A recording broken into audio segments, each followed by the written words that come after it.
All right. Good morning, everyone. Today we're going to talk about the nervous system, and we're looking at the study guide that we've created for you. So let's take a look. What is the flow of the information in the nervous system? If you notice, we have receptor, control center, effector, sensory nerve, brain, spinal cord, motor nerve, afferent, integration, and efferent. Okay?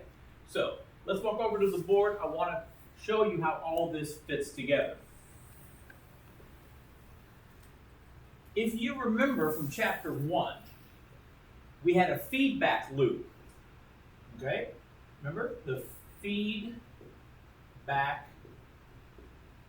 loop.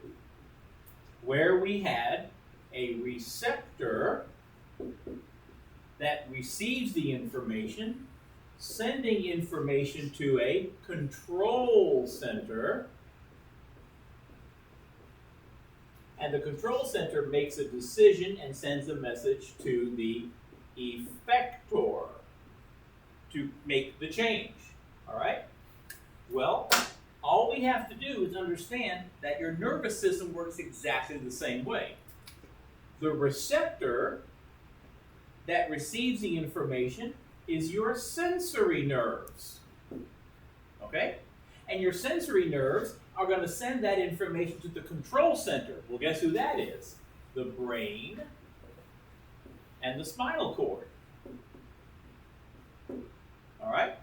And when it makes the decision what you need to do with the sensation you receive, it's going to send out a message along a motor neuron, okay, to make things happen.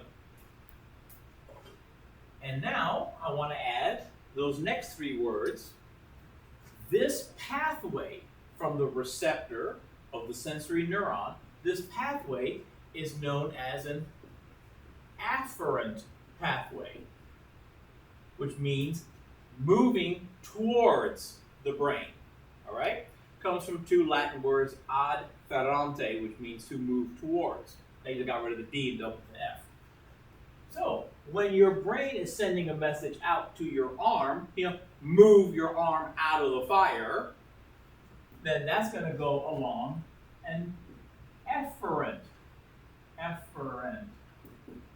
pathway, which means to move out of, move away from. So this moves towards the control center. This message moves out from the control center. Comes from the original words exferente, which means to move out. They just got rid of the X, doubled the F. Okay? So that's why I want to make sure you understand that all three of these concepts there all belong together.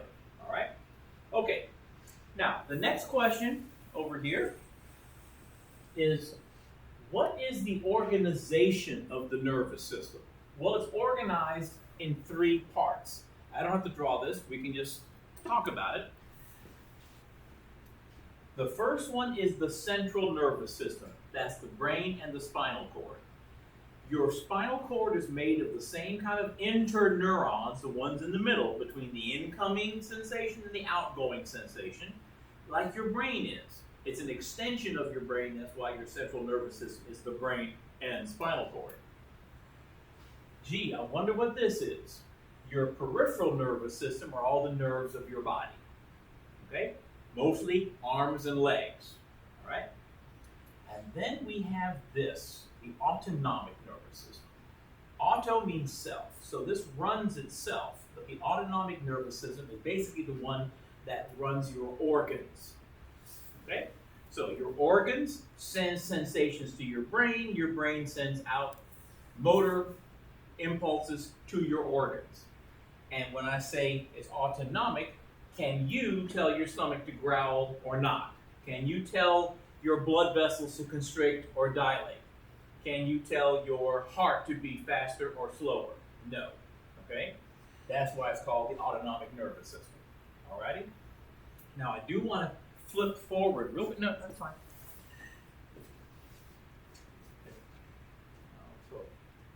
Does that work? Here. I want to go to right here. Okay? Your autonomic nervous system is made up of two parts, the parasympathetic and the sympathetic. para means next to, like parallel lines.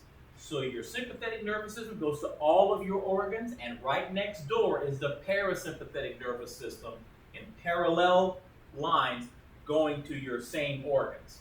But this one is fight or flight, and this one is rest and digest. So what does that mean? It means when your sympathetic nervous system is running the show, it's to get you ready to fight or to flee, to run away. So what is it going to do? Make your heart beat faster. It's going to make your blood pressure go up. It's going to send blood from your intestines to your arms and legs so you can use those skeletal muscles for fighting or running away. Cool beans? All right. The parasympathetic is the opposite. The parasympathetic is rest and digest. So when you are in parasympathetic control, what's your heart doing? Slowing down. That's the rest part. But what are your digestive systems doing? They're speeding up. That's why you want to sit down on the couch after a big turkey dinner at Thanksgiving. You don't feel like running around because all the blood from your arms and legs is going to your intestines to help you break down your food. And that's why there's the old wives' tale, wait 3 hours before you go swimming after you've eaten a big meal. Because if you've eaten a big meal, all the blood from your arms and legs are going here. Now, we're not talking about being in a kiddie pool where you can just stand up and go home. What they meant was, don't go swimming in the ocean, because if an undertow pulls you under, you won't have enough energy in your arms and legs because all the blood is working on your digestive system, and you're going to get real tired real fast and drown. Okay? So, what else do I need you to know for your test? That the chemical of choice for your parasympathetic nervous system is acetylcholine, which happens to be the exact same acetylcholine that your nerves use to talk to your skeletal muscle. Your sympathetic uses the opposite, epinephrine and norepinephrine. And we know these together as adrenaline. And gee, what's adrenaline going to do? Make your heart go, make your blood pressure go? Yeah, because it's part of your fight or flight response. Okay? All right. Now, I do want to add one. Yes? You're good. Okay. Now, take a look at these two words. See? Sympatho, same thing as sympathetic. But look at the endings. And I'm doing this to get you ready for when you're going into pharmacology, when you're going into nursing school. So I want you to understand these concepts. This means I'm going to mimic sympathetic. And this is the opposite. I'm going to lyse sympathetic, or I'm going to be the opposite of sympathetic. Remember, lysis means to break it up. Whenever you're breaking up in chemicals here. So, if you are giving your patient a sympathomimetic drug, what does it imitate? Fight or flight. Got it? And if that's the case, what is it going to do to your patient's heart rate? Go up. What's it going to do to his blood pressure? Go up. All right? Now, why do you need to know this? Because what if it's time for your patient's medicine, and you do your assessment of the patient before you give them their drugs for the 2 o'clock drugs, and their blood pressure is elevated. Should you give them something that elevates it even more? No. See, at that point, that medicine is contraindicated. All right? Gee, I wonder what sympatholytic drugs might do to your patient. What's the side effect here? Lower heart rate. Blood pressure down, heart rate down. Okay? So, one of the side effects you would explain to your patient is that those are possible. Got it? Now, when you have more sympathetic, in other words, this would be like parasympathetic, wouldn't it? This is more rest and digest. So another thing you would tell your patient is that when you have this kind of a drug, your digestive system will speed up, which means you might have diarrhea. Well, when you're taking this kind of a drug, what might happen? Constipation. Yeah, and a dry mouth. Got it? So those are all things you have to explain to your patient are possible side effects. And as I said in class, when you are a nurse, a nursing student, you're going to be doing a care plan. And a care plan means you write a page on the drug that is being given to your patient. So if your patient has 10 drugs, that's 10 pages, alrighty? And you have to explain what's the drug, what's the dosage, what's it supposed to do, then how does it work, and finally, side effects. And that's what we're talking about. If you understand that that drug is classified as mimicking sympathetic, then the side effect is the exaggeration of the sympathetic response. And the same thing here. This is a exaggeration of the parasympathetic response. Make sense? Okay. But that's important for your patients to know. All right. Alrighty. Let's see. Where were we? Okay. Good. So we got that. Next, neuron structure. So let's talk about the neuron, shall we? Here are the words, and here's the model. I'll just say right here. All right. Here's our neuron. Can you see it? Okay. So first word up there, soma. Soma is the body. Okay, because the word soma means body. Next are the dendrites. These things that are sticking out. If this model were correct, these would go into the ceiling. They're the parts that stick out that pick up information. Okay? Next is the axon. You have one axon. That's this long, thin tube here. Next, you have Nissl bodies. Now, do you see where this is blue here? Okay. Without dots, it's smooth ER. With the little dots, the ribosomes, it is rough ER. But all together, we call that Nissl bodies because that was the guy who discovered it. Okay? And it's stained blue, so Nissl bodies. It's usually rough ER. Next, axon hillock. That's this thick part. Okay? That's the axon hillock, which leads to the axon itself. Then we have all of this. This is the myelin sheath. Okay? It's wrapped around your axon to protect it. Just like we wrap plastic around the electrical cord, do you want the copper wire to be laying in a puddle of water? No, you're going to get a short circuit. Do you want this axon laying in the watery part of our body? No. So we protect it, but not with plastic, but with lipids. This is lipid, okay? All right. You see this little guy here? That's the nucleus, and this is the nucleus of a Schwann cell. Can you see? Mm-hmm. That's the nucleus of a Schwann cell. This Schwann cell created this myelin here, and this Schwann cell created this myelin, and on and on and on. Okay? And they are, and you can see it. See how it's coiled up? Mm-hmm. Okay? Or maybe you can see it here, how it's layer upon layer. Okay, good. Now, do you see how it's pinched in here and it's pinched in here? Alrighty? These little pinched in areas are called nodes of Ranvier. Now, yeah, if you want to pronounce it Ranvier, that's fine, but it's pronounced with the French name Ranvier. Okay? Alright. Now you might say to yourself, why do we need to know that? Well, let me flip this a little bit. I want to show you something. Right here. Okay. Types of impulses. The electrical information that goes down the axon. Okay? If there is no myelin, it's a continuous electrical stream along the surface of the axon. But what I need you to know is that the peripheral nerves, all of the motor nerves going down your arms and legs, all the sensories going up your arms and legs are covered in heavy layers of myelin. Okay? Remember, oil and water don't mix, and that's why we cover this to protect it from the oil.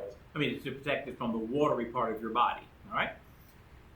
But the more myelin you have, we don't make the electricity go here. It jumps along the outside. It jumps from node of Ranvier to node of Ranvier. And the word saltatory, from which we get somersault, that means to jump. And it literally jumps along from node of Ranvier to node of Ranvier. And here's the part that's really fascinating to me. The more myelin, the faster the electricity works. So jumping is faster than going continuously. Okay? The myelin sheaths that need to go the fastest, and we have to have the electricity jump the fastest, are your sensory and motor. Why? What if this were a candle and there's a flame on here? You touch it, don't you want to pull your hand away before you get burned? Yeah, it's so fast, you feel the out after you've pulled your hand away. Okay? Now, where would I find axons with less myelin or even no myelin? Near your organs. Do I have to go as fast? Hey, stomach, start digesting. Or can I take a little slower to get the message to you? That's why I don't need heavy myelination. I need it for my arms and legs. Do you want to step on something sharp and just keep on stepping, or go and stop, right? Okay, and that's why. Cool beans? All right. Where are we? Yeah, okay, we got that. All right, now, these next 3 kinds of neurons, all right? So let me draw them on the board here real quick for you.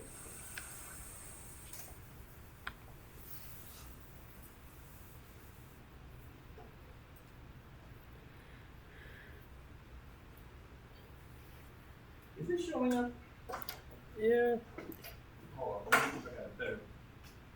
Yeah, it's a dark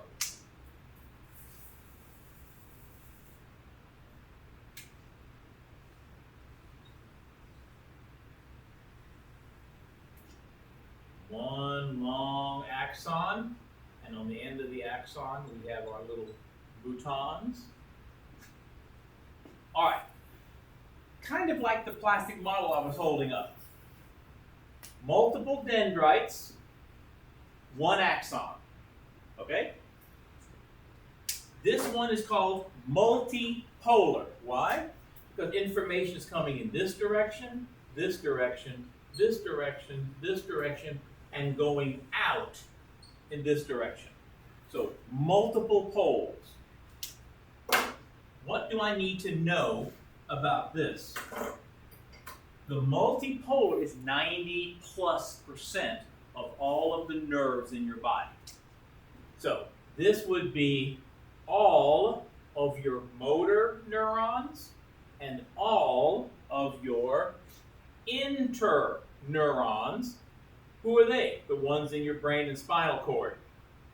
Okay? Got it? All the motors heading out, and all the guys in the spinal cord and brain. Which, of course, with your brain being this big, is most of your nerves. All right?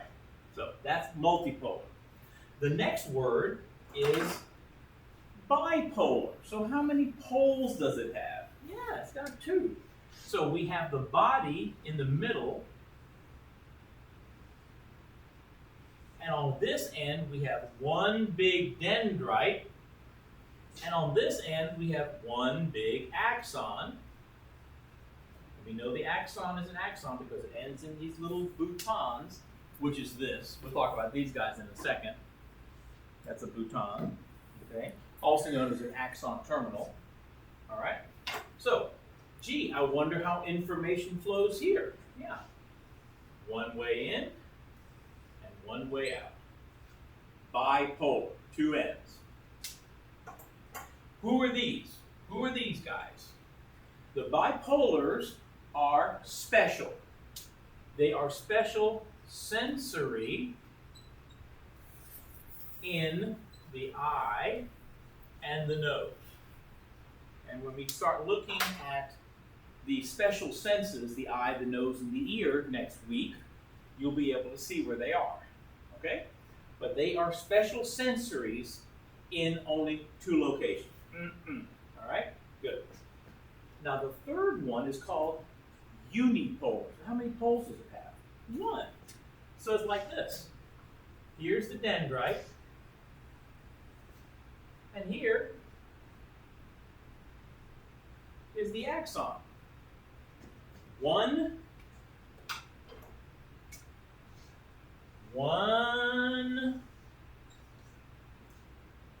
continuous transmission of information. Wait a minute. This is supposed to be a cell. So where is the nucleus? Where is the body? Where's the soma? Off to the side. Got it? That's a unipolar. And who are these? All the other sensory neurons. Okay? So these are the sensory neurons in the arms, in the legs, bringing information in, okay, to your brain. Cool beans? Cool beans. So on your chapter test, you'll have to tell me which kind do you find in the eye and the nose? A, B, or C? Which kind are your interneurons? A, B, or C? Got it? Because on your chapter test, it's like, what's the function? Where do you find it? In the lab test, you'll have the 3 pictures.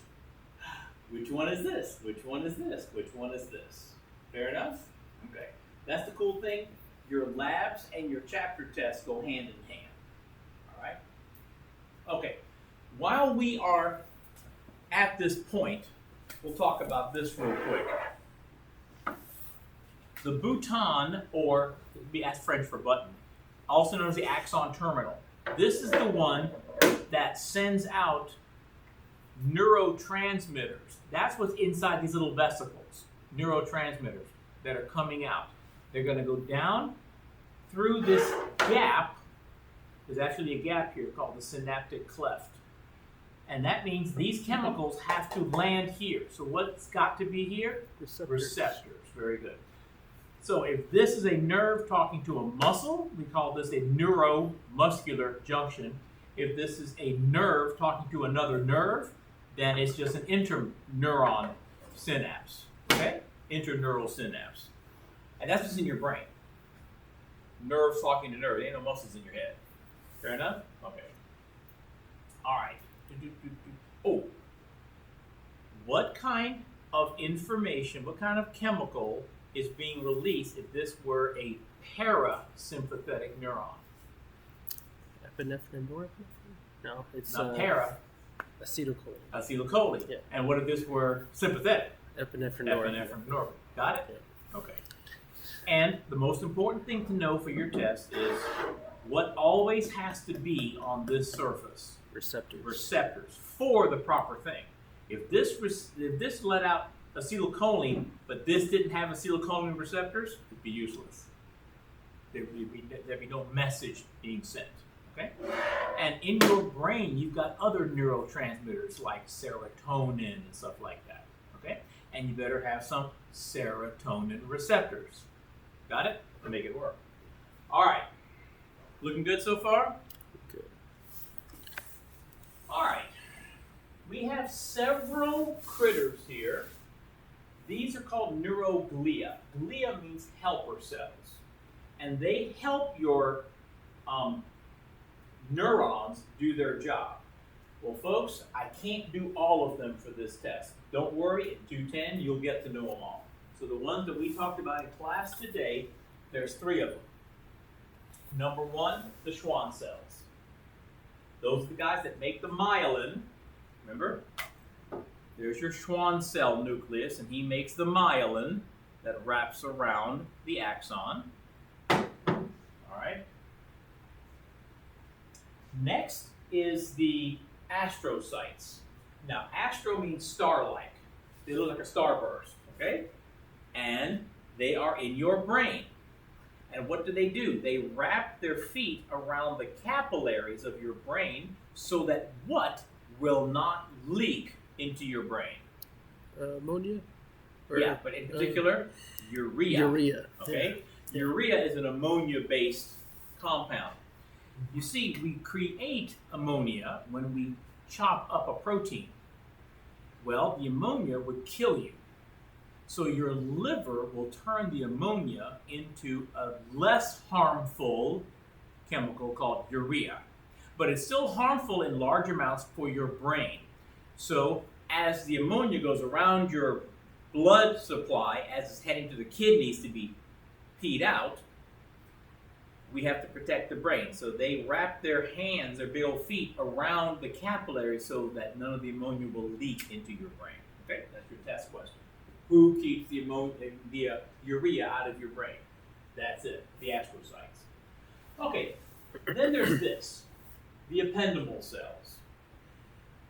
The ependymal cells have what on their surface? Cilia? Cilia. And cilia is meant to move things across the surface, all right? We talked about cilia in the trachea, moving the dust particles out of your trachea. Well, what are we moving here? Your brain actually has 4 hollow spaces called ventricles, and they're full of cerebrospinal fluid. But that cerebrospinal fluid goes all the way down your spinal cord and then back up. Well, guess who moves that? The ependymal cells with their cilia. And you might say, okay, big deal. Why do we have fluid in our brain? Well, number one, we want to keep our brain light instead of solid. We have fluid in it, so your brain is actually floating inside your skull. Alrighty? But we also, what if you're sick with something? For example, I had spinal meningitis many, many years ago. Well, there's 2 kinds.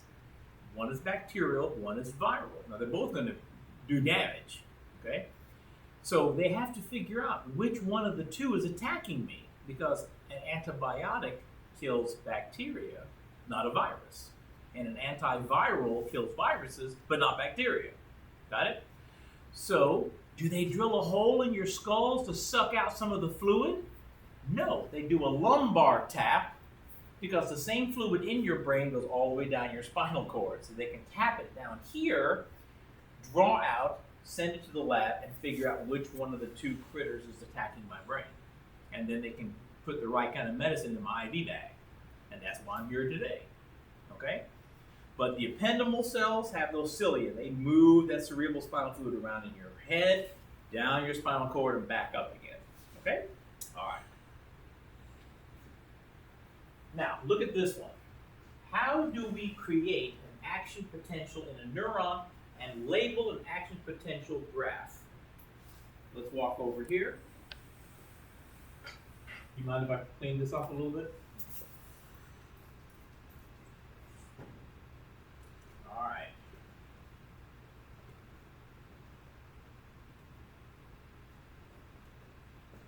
Fancy schmancy colleges, they actually have whiteboards that flip. And there's another side and then another one. Yeah. That's back in the good old days. Oh, man.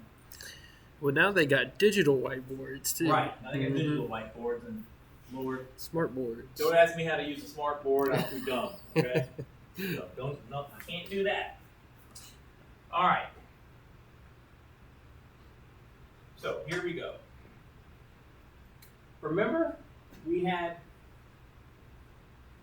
an axon, right? Going to our terminals. Well, let's blow this axon up. See, that's the nucleus here. Let's blow this axon up. Oh, did I pick the wrong one here? You down there.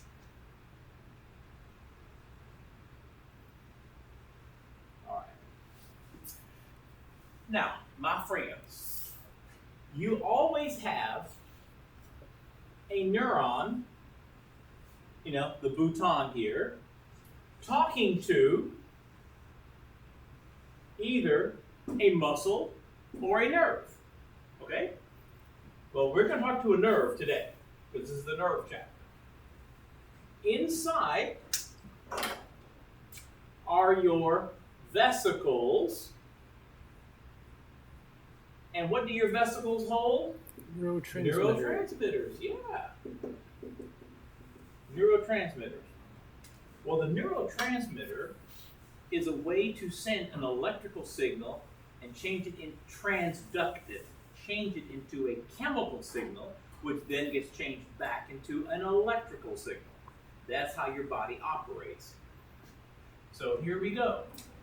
Here's the electrical signal coming down to the bouton. Well, immediately, when the electrical signal gets down to the bouton, calcium in the blood, calcium outside of the cell, is allowed to enter. When it enters, it makes these vesicles release their chemicals. Is it alright if I ask a question? Yes, go for it. What is allowing the calcium to come in? We're opening up a door, and that door is opened by the electricity. So it's a what? What kind of gate? Chemical. Not chemical gate. Electrical It's gate. electrical gate. Yeah. The electrical down here opens up this gate to let the calcium in. Now, I don't want to get too deep because we're going to spend more time in 210 on this. This is 112, so we're not going to get too deep.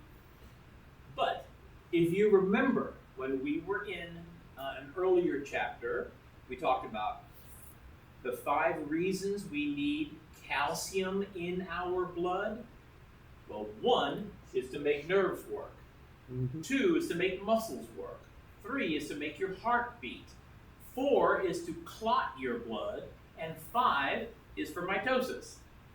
So if you don't eat enough calcium, we're going to have to dig the calcium out of your bones using parathyroid hormone. And we'll talk about that next week when we talk about the endocrine system. All right? So we release the chemicals, and they go across this gap called synapse. Okay? Just for clarity, action potential comes down. It opens the door for calcium to come in. When calcium comes in, then that releases the vesicles holding the neurotransmitter. Right. Exactly. Okay. Otherwise, the vesicles stay in the bouton like this. They just stay in there, and they don't release. See how it releases here? Mm-hmm. Not until calcium comes into these calcium channels. Gotcha. Got it? On both sides. Can you see the calcium channels? Mm-hmm. Okay. All right.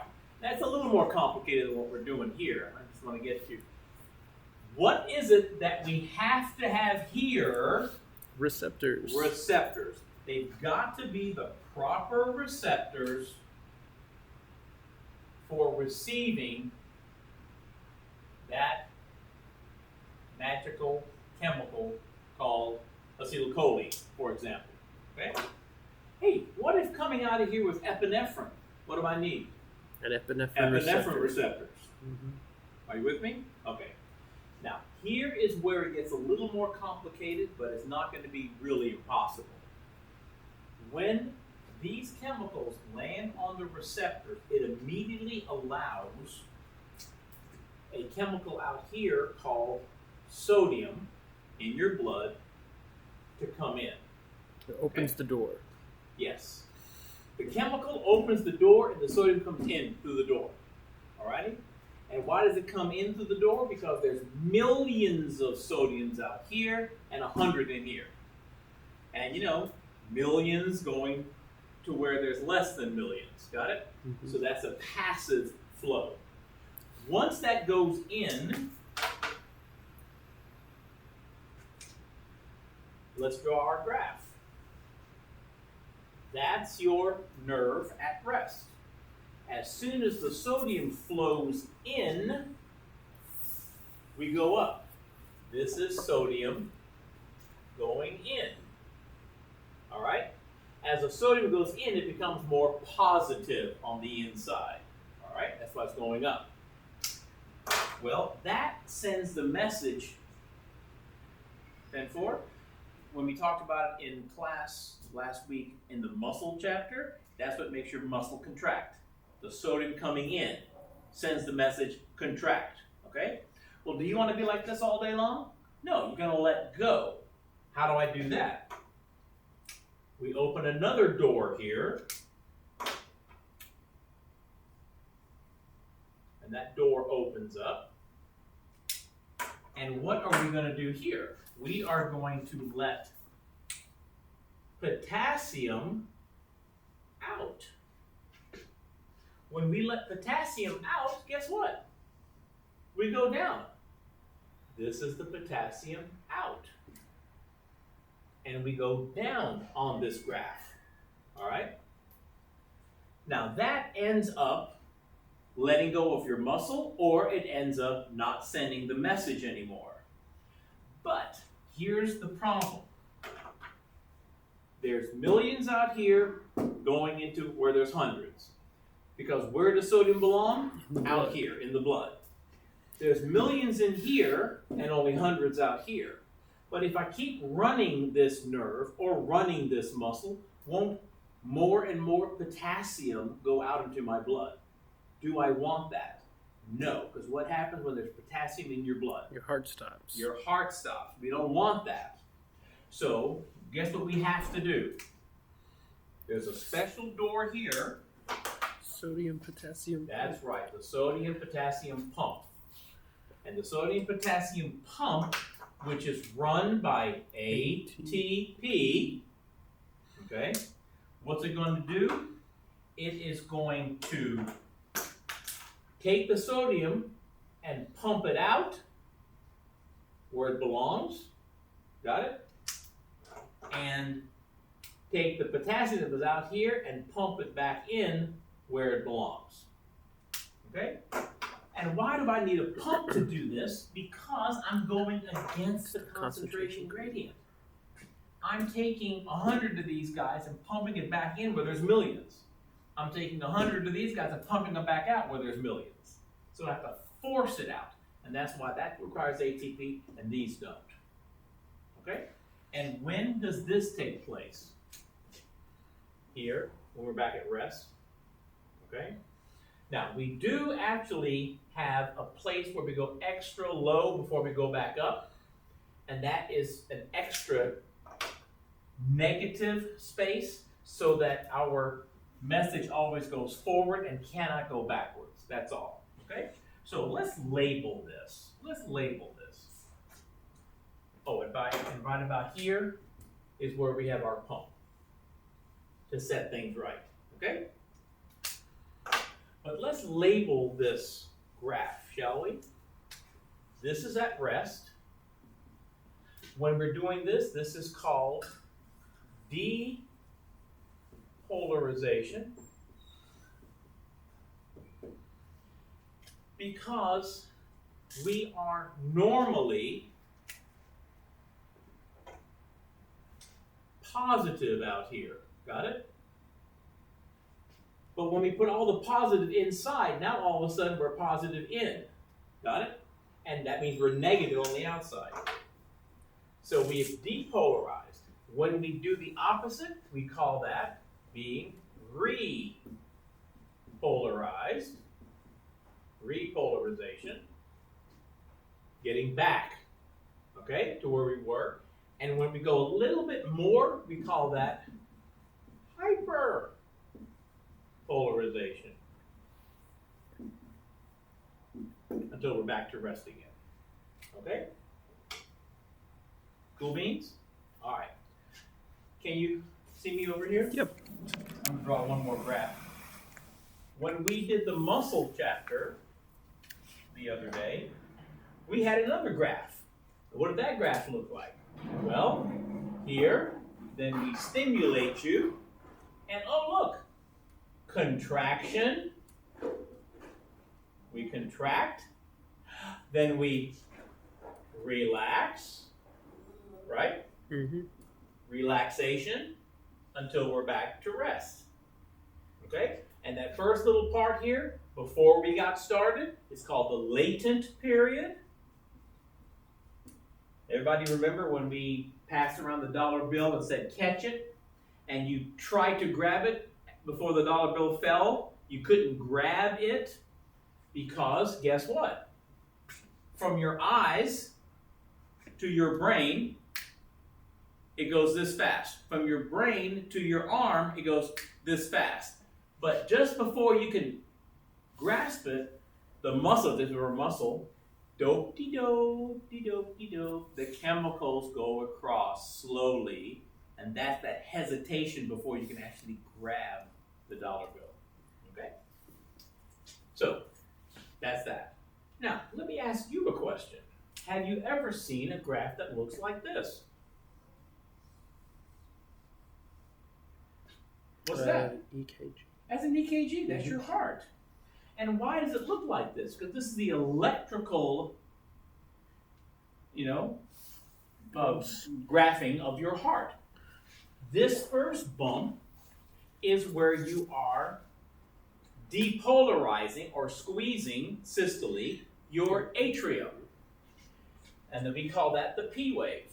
And then you get over here, this is a complex called QRS. This is where we contract the bigger ventricles, but relax the atria. That's why it's an extra big. Got it? And then this last one here, the T, is where we relax the ventricles. And that's why this is one bump, two bumps in one, and one bump. And what kind of bump? This kind of bump, with an up and a down. The bigger the squeeze, your ventricles, the bigger the up and the bigger the down. 10-4? But that's why. And the old saying, if life doesn't have any ups and downs, then you must be dead. Got it? Flat line? Okay. How's it going? Got that? So you might say to yourself, Mr. Weber, what kind of a test question are you going to give me? All right. Well, I would say, what chemical is responsible for depolarizing or starting an action potential? Sodium in. Got it? And quick question on that. So the one for starting the action potential, that would be, it wouldn't be in the baton, it would be when the action potential is starting at the first nerve. It starts right here. Yeah, okay. The action potential starts right here with the first set of sodiums in. And then the cool thing is it goes sodium in, sodium in, sodium in. It just keeps living all the way down. Yeah. Gotcha. This inside out goes all the way down the entire nerve. Okay? And then, of course, after we've done that a couple of times, boom, we better turn on the ATP pump and put everything back where it belongs, or I can't do anymore. Mm-hmm. All right? Anybody ever had what they call a Charlie horse, where your muscles tighten up like in your calf while you're sleeping? Gee, were you running while you were sleeping? No. Why is your calf tightening up? Because you have plenty of sodium in your blood. Think about it. There's salt in everything we eat, everything we drink. So there's plenty going in to tighten your muscles. What are you missing? Potassium. To relax your muscle. Got it? There's enough to make it tighten, but we haven't got enough to relax it so it stays tight. And that's why you go to the doctor and he says, eat more bananas. Bananas, which are full of potassium. Get that back into your cells, and now you can tighten and relax. Tighten and relax. Got it? You can tighten and relax. Are you with me? Okay. So that's the reason why you get a Charlie horse. Okay? You never have to worry about too much sodium. Not enough. We always have plenty. Okay? It's in everything. 10-4? It's even in your Coca-Cola. Look at your can. All right. Are we good? We're good. All right. Let's see what else. Oh, let me make sure. Hang on for a second. Let me get this squared away.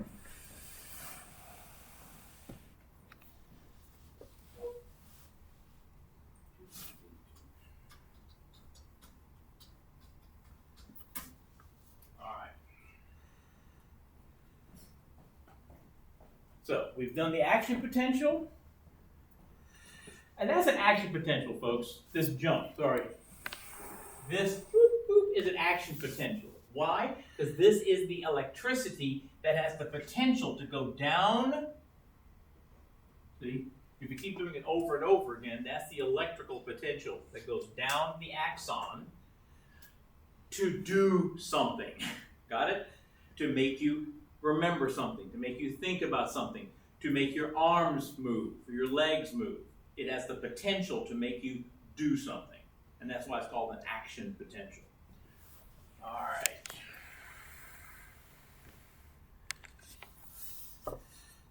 All right, now the neuromuscular synapse, that's basically what we had, okay? Let's see if we can look at this plastic model and label some things. That's the bouton or the axon terminal. These doors here are where who comes in? Calcium. Calcium. These little bags are? Vesicles with neurotransmitters. Exactly. And there's a gap called the synaptic cleft. Synaptic cleft. And of course, what comes out this end? The neurotransmitters. Yeah. And what better be on this end? The right receptor. The right receptors. So this could be a muscle, this could be another nerve, this could be an organ, this could be my heart, okay? But it's a nerve that tells us to do what we have to do on this end, okay? That's the whole label. 10-4, and it's just like the picture we drew, all right? All right. We did all of this. Okay, we did the reflex arc, right? Okay. Let's do a quick thing on the neuronal pools. The reflex arc was the latent period, contract and relax. Well, the reflex arc was that first thing I drew up here. Hold on. Good question. Oh, okay. That's a reflex arc, Okay. which is the same thing as this. Okay? Mm-hmm. Because it's an arc. That's why it's called an arc. Because Gotcha. it starts here, goes there, and comes back. Gotcha. Got it? Okay. So, in reality, it's you touching something hot, sensory into your spinal cord. Spinal cord makes the decision, because that's what the interneurons are. Motor neuron goes, get your hand out of there. And it's so fast, you don't even feel the heat. You don't feel the ow. Anybody ever touch something hot? One like this, and then ow. Yeah, because two sensory nerves went up. One went to your brain, and the other one went to your spinal cord. And the spinal cord, which has the same kind of cells like your brain does, interneurons, made the decision, quick, send a message to your muscles to pull your hand out of there, even before it went to the pain sensor in your brain. Does that make sense? That's the cool thing about reflexes. Okay? And that's what we call a reflex arc. Okay? Anybody ever had to go to the doctor's office and he hits your knee with a little hammer, your knee kicks out? That's a reflex arc. He hits it, a message gets sent that says, I've been hit, and it sends a message to your spinal cord. The spinal cord sends a message to your muscles to kick your leg out.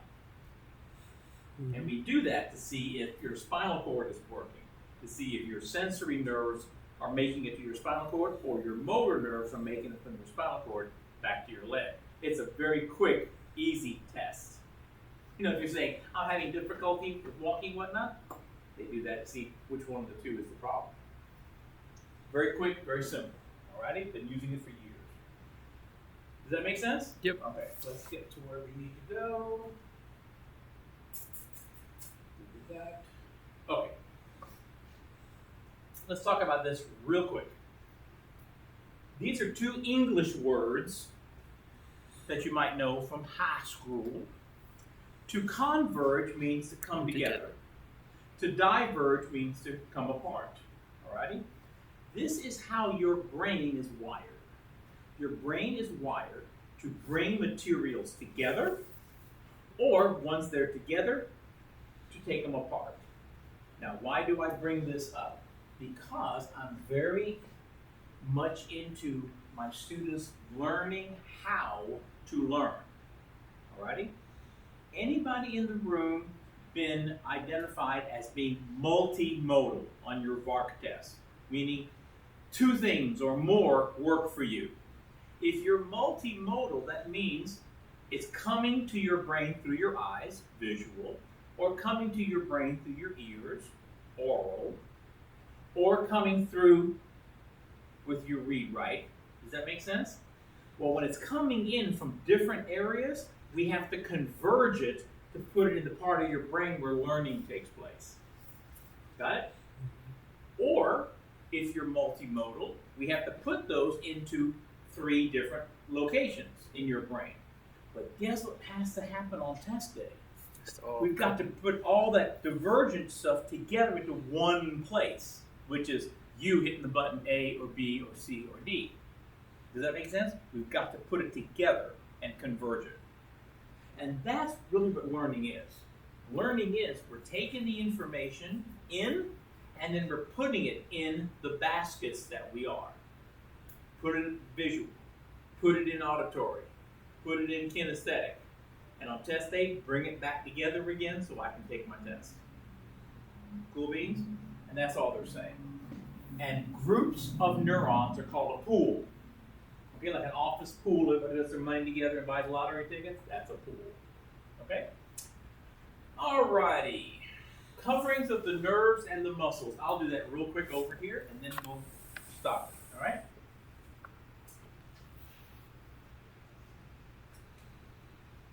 If I have a big muscle made up of a bunch of different muscle groups, and then in here is this, I'll just use this one here. This is a bunch of smaller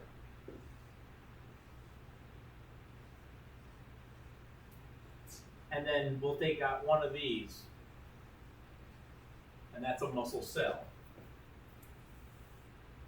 Got it? Mm-hmm. So this is one muscle cell. This is a group. And this is the whole muscle. Well, one muscle cell, let's see. I'll cover it. I'll cover it. This is covered, all the way around, okay?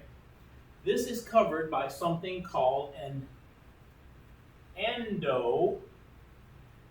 It's one word, endomysium. Okay? That's the covering. Around a whole group called a fascicle, there is a covering around that whole fascicle, and that covering is called, tell you what, it might be easier if I did this. I'll put the fascicle up here. Fascicle. Then down, this is covered by a perimysium, because peri, like the perimeter, means around. But your whole nerve, like a sciatic Muscle? we're on muscles. Femoral, okay, rectus femoris. How about that? Right here in the front. Rectus femoris. Okay. Mm-hmm. The whole muscle is covered in another connective tissue, and that is called the epimysium. Are you with me? Look at the prefixes. Epi, on the outside. Peri, around. Endo, inside. Okay? And that's how we cover the muscles. And we call that covering fascia. Anybody ever heard of fascia? All right, has anybody ever bought a ham? Okay? And you got covering on the ham, but when you cut through it, you see how there's groups of muscles, and each one of them is covered in something white or silvery, which is kind of tough to eat. Yeah, because those coverings are made of connective tissue for protection. So they are tough. They're supposed to be. 10-4, but you cook it enough, you can eat it. 10-4. Are you with me? Okay, now that's the covering of a muscle. The question is, compare the covering of a nerve with the coverings of muscles. Well, let's see. let's make the covering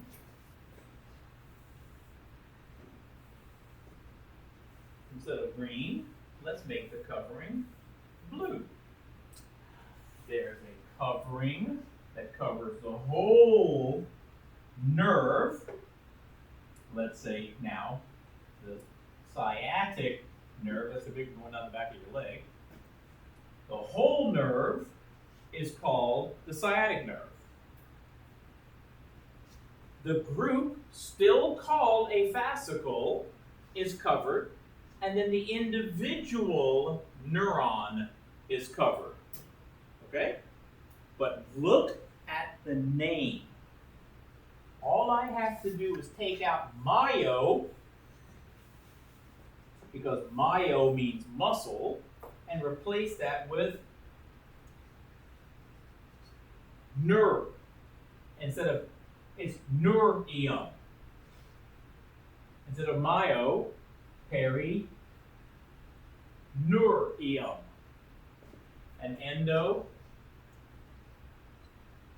neurium. See how that works? We just changed the middle of the word because they're bundled the same way. Individual, a group, and the whole thing. Individual, a group, the whole thing. Okay? And that's why I don't think it's going to be that difficult to remember. Epi, on the surface. Peri, around, and endo, inside. Cool beans? All right, let's stop right there.